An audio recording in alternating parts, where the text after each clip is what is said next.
no festival would ever do that, but that would be such a funny festival to do where it's just the endings, and you're like, okay, you're interested, go watch them. I don't know, go talk to the Yeah, directors. it's funny. Would It's you almost like start? a. Oh no, go on. I was like, it's almost like the equivalent of a festival of just trailers. Yeah, yeah. Would you start this festival with me? You know what? If we can get the financing, let's do it. Let's All do it. right, there we go. All right, so well, I mean that'll be a separate podcast where we talk about all the financing and we'll crunch the numbers. It's going to be a riveting podcast, just numbers, because Yeah. everybody loves. If I've learned one thing this year, everybody loves numbers and the stock market. So it'll be a fun episode. Yeah, we'll have to do the video component, but instead of our faces, it will just be a shared screen of Excel sheets. There we go. And just numbers typing. Oh, you know, there I see at least 2 mil in views at the bare minimum.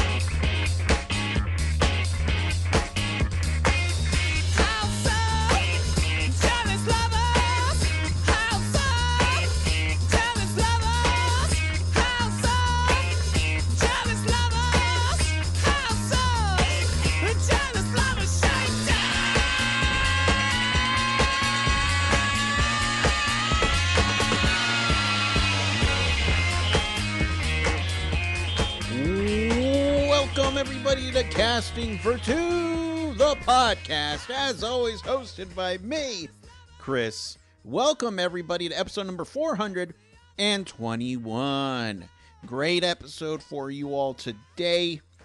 Phenomenal episode. Of course, I have to say, with people getting vaccinated, that is wonderful. If you have the opportunity to get vaccinated, please do so. But we're not out of the woods yet, people. So if you get vaccinated, hang out with other vaccinated people, have fun. Don't forget to wear the mask, because the mask is still very much useful, and it will help protect you and the loved ones who aren't vaccinated, and maybe if they are. Just because you're vaccinated doesn't mean you're immune. So do that. And once again, be kind and courteous to other people, okay? Have some respect for one another. We all share this world, and nobody is better than anyone else, all right? Message of the podcast. Hi, everybody. If you would like to keep up with everything that I'm doing, off podcast, I guess, Twitter and Instagram, but, do Instagram more, at Casker2. I do some Twitch streaming, which is at twitch.tv/MRCMH93. That's Mr. CMH93. My guest today is a phenomenal actor. He is Australian born, lives in Vancouver, Canada, and works in the U.S. He is a man of the world. I wish I could have that title, but I am not worthy. The only person worthy of that title, besides Pitbull, of course, is the one and only Lee Shorten, is here on the podcast. He has been on shows like The Terror on AMC, The Man in the High Castle, Cake, which is an FX show, and just a phenomenal chat. Really cool guy. I geeked out with him over the DC universe, which you're going to hear. But I got to stop talking so you can listen, all right? So everybody sit back, relax, and Lee, take it away. It's going well. How are you doing, Lee? I'm good, thank you. I'm good. Nice, nice. How? What kind of day are you having over there up in the Couve?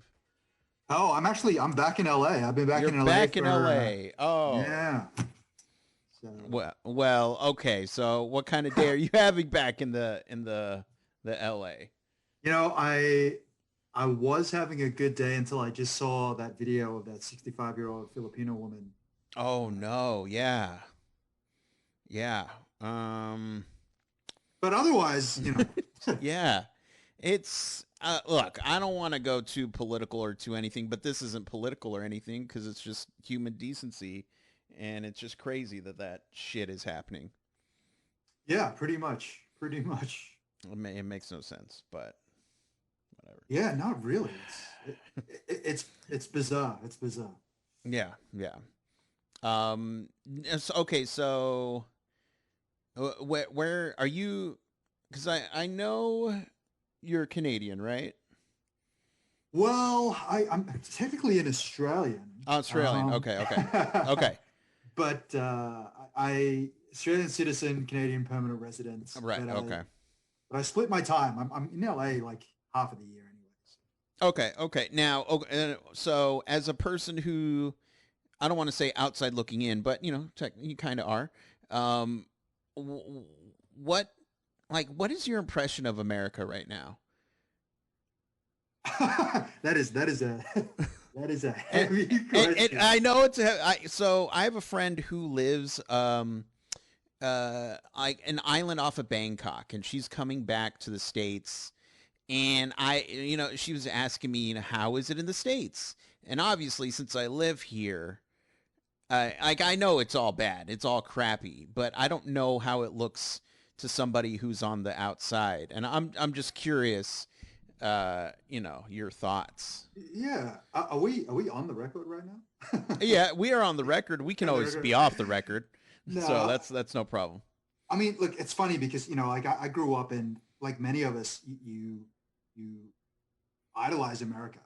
Right. It's held up as this amazing ideal, and I think the thing about America is, again, it's like got 300 million people or something. It's a huge Hmm. country, and I think at its very best, it is that ideal, and Hmm. I think you see that.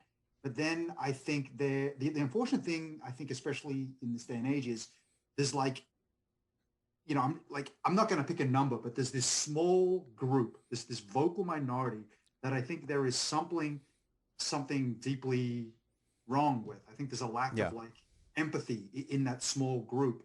Right. And unfortunately, I think that group is eating up a lot of the oxygen, and it sort of becomes now that small group, which is not representative of America as a whole, Hmm. becomes the first thing you now start to think of when you think of America, as Right. opposed to all the other things you used to think of.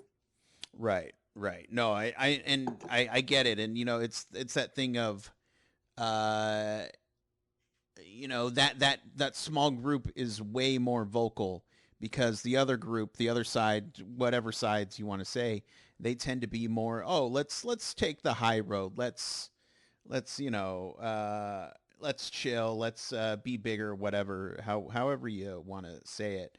But in this day and age, no, you got to stand up for the people that, this large lauded but yet small group is doing.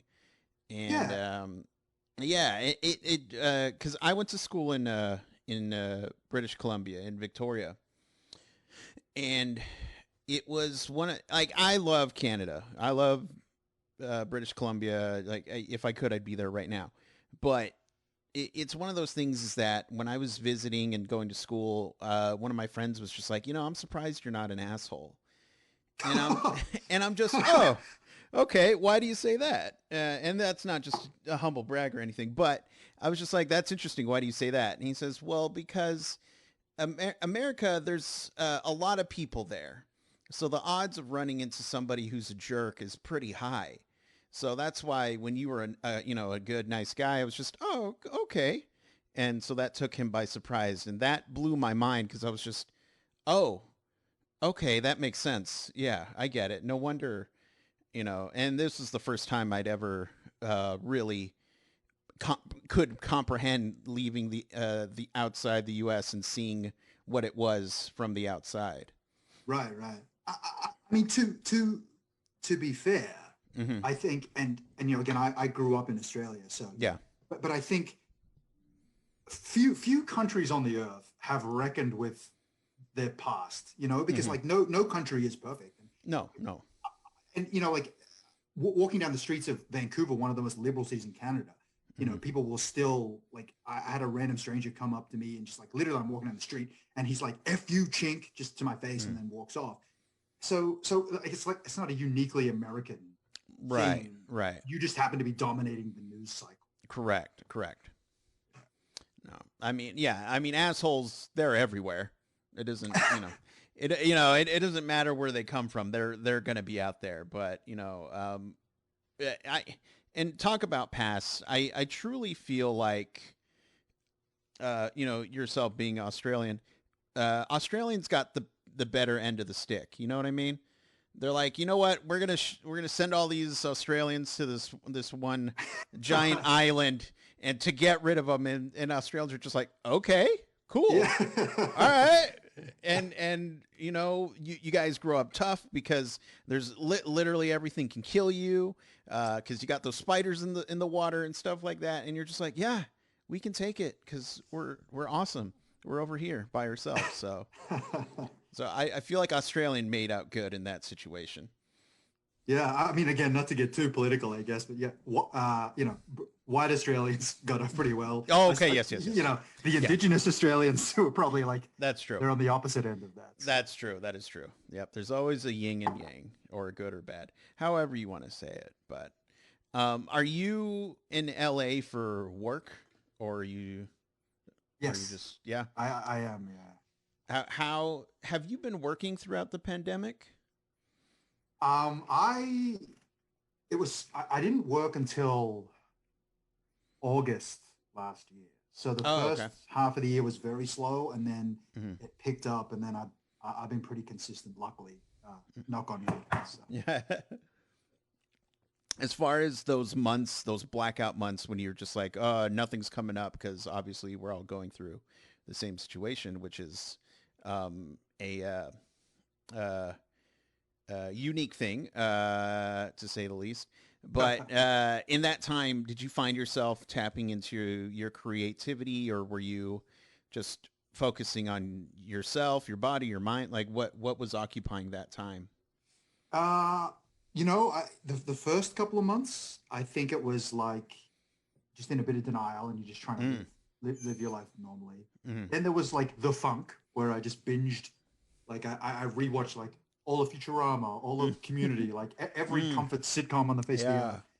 But then I got it together, and I wrote a feature, I wrote a pilot, I shot a couple of short films just in my apartment by myself. So I tried to be productive. There you go. What do you have a favorite Futurama episode? Oh man, that's that's tough. The coffee one is always good. Yes. Yeah, where he drinks. Yeah, he drinks what, 100 or 200 cups of coffee? I think it's 100. I forgot. Yeah. I forgot the number, but yeah. Yeah, that's a good one. And then obviously, the time traveling one with Fry and Leela. They get stuck in the infinite loop. That's yeah. There we go. Yeah, I have a huge appreciation towards Futurama, except there was this one episode where they're talking about Fry's dog. Oh no. Yeah. And he goes, "Oh, the dog lived, how many years? He probably wasn't waiting for me." And then of course the end credits is the dog waiting for him. That ate me up to the point where I was like, I can't watch the show anymore. I'm just so sad. That is a very good episode. It's good, but I can't do it. As a dog lover, I can't do it. Yeah, that's fair. Oh. Now we're gonna cry. We're both gonna cry on this interview. I was gonna say, I forget what a friend of mine was talking about this website, because she's also a huge dog lover. Where if you want to watch a movie, like an action-based movie or something like that, and if you don't want to see a dog die, it's listed in an archive which movies have pets die. And I was just, that is I get that website. I don't think I'd use it, but still, if something bad happens to a dog in a movie, I get that's the whole reason why we have John Wick. But still, if something bad happens to a dog, I kind of don't want to see it. Yeah, that's fair. I was going to ask you about John Wick. I'm guessing, John Wick is it's. I mean, I want to talk about you, but let's talk about John Wick. No, no, it's just one of those series that, like, I'm more, when I watch that, I'm more rooting for Keanu because it's just, he doesn't need to be doing John Wick, and he is. That's true. That's Yeah, very true. he doesn't even need to do anything, but no, he's like, yeah, I'm going to keep going. Bill and Ted, you got it. I'm like, all Yeah, right. yeah. But, um, but again, I want to talk about you, and I'm very curious when people catch the particular bug that they catch. For you, when did you know acting was something you wanted to pursue? Very late in life. Mm-hmm. In fact, I didn't really even fall in love with it until I started doing it Mm-hmm. in my very late 20s because Mm-hmm. growing up, I'd always loved film and TV. Like, I was that Mm-hmm. kid who every week we're at Blockbuster renting like 10 movies for $10. Oh And yeah, you know, yeah, those are the days. Like, you would go yeah. there, it's amazing. And I watched all the DVD commentaries and everything I could. I was that kid, but Mm-hmm. I didn't really like acting. I always thought if I was gonna be in the film industry, I'd be like a director. Mm. Yeah. Um, but then, so I finished high school, and everyone's like, you have to do law or medicine. They're your only Mm. options. That's what you have to do. I went to law school, but I did film studies as my undergrad, and re-cemented how much I love film. Finished school, work as a lawyer for a few years, and then I'm like, I'm deeply unhappy. You know what? What makes me happy? Film makes me happy. Mm-hmm. So I'm gonna quit my job, move to Canada, try this thing out. And Mm-hmm. I thought acting would be the easiest way in, Mm-hmm. not directing. And then when I started acting, I fell in love with it. Sorry, that was a long story. No, are you kidding? That's a short story. No, but it makes sense because the few times I've been on jury duty, I remember the last time there was this lawyer who was just very animated and going at it and just like, oh, throwing his hands in the air, slamming stuff down, and I'm just sitting there like, look at this guy. But it makes sense as, like, I've always said there's two types of people that would make great actors: lawyers and salespeople, because they're trying to convince you of the truth. What is the truth? This is the truth. So when you said lawyer, I was like, oh yeah, no, that's an actor right there. That is acting. Um, but I had a great question lined up that I forgot about. Oh, as far as catching the acting bug later, but still wanting to do behind the camera, do you, out of the things that you've written, the projects and stuff like that you write for yourself, do you think that informs you to be like, do you use that to be a better actor, or vice versa? Do you use your writing to make you a better actor? You know, they definitely all inform one another, because Mm-hmm. they're all facets of the business. But it's funny, like I always say to people, because so many actors think they can write Mm-hmm. or whatever because they've read like so many scripts. But Mm-hmm. and look, this isn't a perfect analogy, but it's like, listen, if an actor is like a race car driver, right? Mm. You've driven hundreds of hours and you're really good at driving. Yeah. It doesn't mean that you can build a car or fix a car, right? They're Right. Right. totally different skill sets. And if you're a mechanic, that doesn't mean you can race the car. Right. So while I think they all inform one another, they don't necessarily, they're not 100% translatable, and means that I'm a great writer because I'm a great actor or whatever. So, Mm-hmm. does that make sense? Yeah. No, yeah, no, I totally get it. I mean, sometimes you need that perspective of, again, being outside looking in. Um, it's not like a surgeon can perform his own surgery.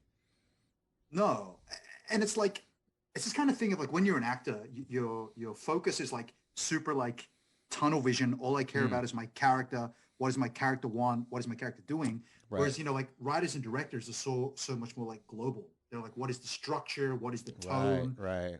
So to switch your hats and be micro macro all the time is like they're totally different skills in my Hmm. opinion. Uh, I've always wondered about that. Just and I know that actors writing and directing is no thing new, but I always do wonder. In a project, is there something that we're not seeing, or are we getting less of something? Because I'm assuming actor, writer, directors, like they have to depend on like a cinematographer for their shots. I don't, no offense to Ben Affleck or anything, but I don't see him like composing this wonderful massive shot, um, and then being like, okay, now I'm gonna go do some dramatic stuff. Okay, see you later, bye. It's just that you got. I'm sure you got to have a crew that you rely on. Yeah, totally. The film is such a collaborative medium, and Mm-hmm. anyone who tries to take all the credit, I'm always a bit wary because, you know, you can't do it all. I don't think. Right. I mean, I think the other thing people like every director is different. Like they always say, Mm-hmm. as a kind of like a blanket generalization, some directors are more performance based and some are more technical based. Mm-hmm. So I'm guessing most actor directors are performance based. Right. Right. Um, Right. so, but then it's so funny because I feel like I tend to be a little bit the opposite. Mm-hmm. Um, Not that I understand lighting to a sense that a DP does, but I think because I came up like doing film studies, I almost think about it from like a critical lens about like colors and motifs and shot Yeah. composition and editing. And I'm like, and then I think because I'm an actor, I'm like, I'll just trust that you know what you're doing. So I almost like will not worry about the actors and I'll focus more on the shots. Mm-hmm. I think I get doing being a person who understands characters and working with actors. I think that's super um, needed and just welcome. But a director who knows editing and can think of, okay, this is going to go here, this is going to go like this is going to fit into this. I think that's already like 10 steps ahead of the game because they know what they need, so they're not going to waste their time on something. Totally. Totally. But no, I get that. When you're writing a script, what is like, or the scripts that you've written during the pandemic, was there something in that sparked your mind that was like, ooh, I want to do this because of this shot, or because I want to put this kind of scene in there? Something technical. Did that go through your mind when you were writing? Uh, no, Mm-hmm. not. I mean, like that happens sometimes. Like Mm-hmm. scenes or stuff might have the genesis, but in terms of like getting the basic idea of a movie, it tends to come from a place of stories I wish I had as a kid, Mm-hmm. or like I might think about an actor who I know can do something and they haven't been allowed Mm. to do it, Yeah. and I'm like, I'm gonna write with them in mind. Mm-hmm. Okay. Okay. I'm just always interested because the way I write short films too, and I love doing it. Nice, The, nice. the way I think of things is I'm always at the ending first, and my brain is always in the headspace of this is the final shot. Now, how do I get here? And then I'll reverse engineer the entire short until I have something that I'm just like, okay, that works, and then I'll just slap it all together. Actually, it's funny. I'm a bit the same. Actually, I Mm-hmm. always have the ending first, so I relate. I sympathize. That when it comes to the ending, that's the first thing I edit. It's just because I just want to see that ending, and I want to see if my brain really did, think, oh yeah, this will work. And if when it does, knock on wood, I haven't had one that hasn't worked, but still, when it does, it's just so satisfying. And then I'm like, oh crap, I got to edit the rest of it. Okay. Can I just submit the ending and then be Yeah. good? Like that's it. Can I just do that, please? You're like, just look at this beautiful ending shot. And That's like, the but fun. what's the story? You don't need that. You just need the ending. That's all. That's all working towards the ending. I skipped to the chase. There you go. Come on. Just read the synopsis and look at the last shot. Or I can just be like, you know what? Fill in the blank. Put whatever story you want in there, and this is the ending. See you later. Wow, that's such a ballsy no festival would ever do that, but that would be such a funny festival to do where it's just the endings. And you're like, okay, you're interested, go watch them. I don't know. Go talk to the directors. It's funny. Would It's you almost start? like a. Oh, no, go on. I was like, it's almost like the equivalent of a festival of just trailers. Yeah, yeah. Would you start this festival with me? You know what? If we can get the financing, let's do it. All right, there we go. All right. So, well, I mean, that'll be a separate podcast where we talk about all the financing and we'll crunch the numbers. It's going to be a riveting podcast, just numbers, because everybody loves. If I've learned one thing this year, everybody loves numbers and the stock market. So it'll be a fun episode.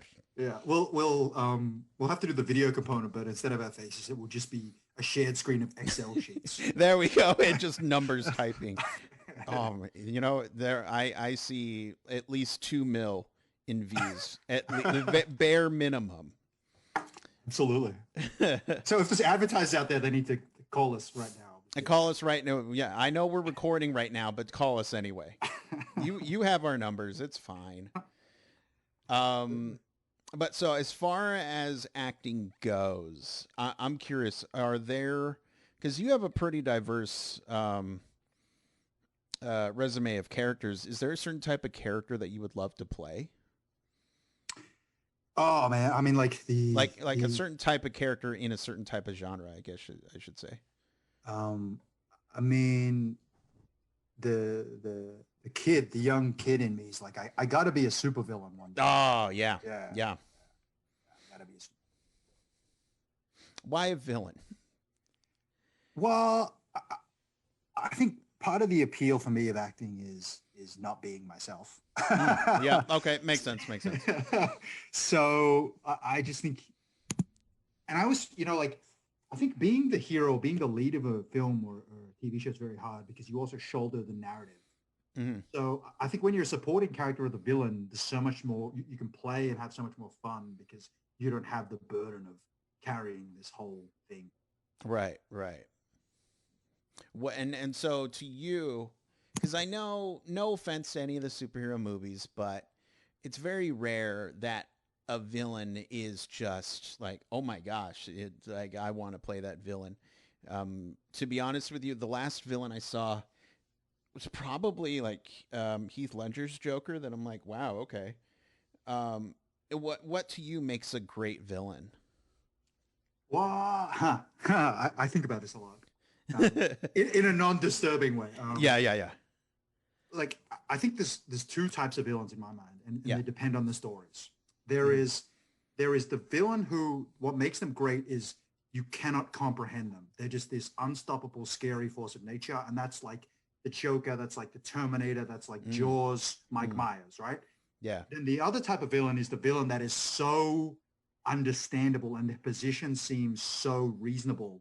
It's and that's like your Killmongers, your Magnetos, where it's like they're a shade of the hero, and it's like, ugh, they're so villainous because they challenge the hero's like ideology as opposed to like being necessarily like a straight up physical. It's I completely like Magneto. Obviously, you know where he's come from, just his background, and it's like, oh, I sympathize with that guy because had I been treated like him, where humans were just like, you're scum and stuff like that. Yeah, I probably would hate humans too. The last one that popped in my head. Have you ever seen Midsommar? Yeah. Yes. So that movie, it's trippy, but by the end of it, I was just like, you know what? I think the group of people, like, I don't see anything wrong with what they did. I'm like, yeah, I could see myself joining that, and hopefully not being one of the crappier people. I don't want to say cult, but I guess you could say they're cult. I don't know. But yeah, I was just like, no, I agree with everything that they did. All these kids were super shitty, and they got what was coming to them. So I was just like, good for her for becoming the queen, and now she has a group that accepts her, because isn't that what we all want in life, to be accepted? Totally. But yeah, and if I spoiled Midsommar, towards anyone. My bad. It's been out for a while, surely. It's been out for a while, but still, let's check it out, I guess. But so as far as so you're in LA. Are you allowed to talk about the project you're doing now, or is it just are you doing just like a bunch of casting things? I'm not allowed to talk about the thing I want. Okay, cool. Unfortunately, You're playing a villain, aren't you, in a Marvel movie? I wish, dude. I God, knew that'd it. be amazing. To be fair, when I first saw you, I was just in my head. I was thinking you would be a good Nightwing. I would love to see you as Nightwing. Oh, thanks, man. Yeah, Yeah, that means a lot to me. Yeah. It's just that Nightwing is one of my favorite characters, and it's just there's certain actors that I just kind of been thinking of, and then I saw you, I was like, and that's obvious. That's how my brain works. I'm like, okay, because I love superhero movies. I'm just like, which character could this person play? And then Nightwing popped in my head. So, I'm humbled, especially because it's one of your favorite characters. It's awesome. It is, yeah. It's I like Mr. Grayson as Robin, but I prefer him as Nightwing, as his own person and trying to become his own man outside of Robin. So that's a storyline I've always just been intrigued by. Yeah, I agree. I think he's much better as Nightwing too, and doing his own thing in Bloodhaven. Oh, you know what? Yeah, the fact that you know Bloodhaven, it's like, okay, all right. You got this surprise. This was a casting session. You got the job. Yes. But so, or did you want to talk about any upcoming projects that you have coming up here? Man, it's Oh, no, sorry. It's like I did just wrap an Apple movie with Mahershala Ali. Oh, what was it like working with him? It was insane in the best way. It was like dream roles. It's Mahershala Ali. Yeah. So it's fun, and okay, so this is the kind of a good you question. As far as, all the projects you've worked on being somebody who was, a bit more behind the camera based, and now, you're acting and you love it. What sort of lessons have you learned since being in front of the camera more? Oh, I mean, like, I think growing up, I had no idea really what acting was. And I think everyone has this idea of what they think acting is, and then you realize it's nothing like that at all. Yeah. So that there was that very steep learning curve.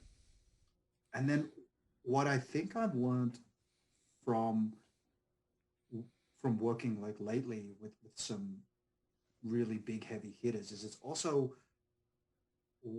what you forget is that due to the magic of editing, it's not about being good 10 takes out of 10 takes. You just have to be brilliant once. Yeah.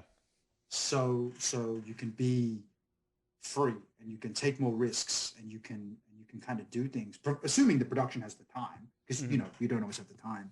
Right. But I think when I was younger, I was a bit more scared of like every take has to just be like perfect and right.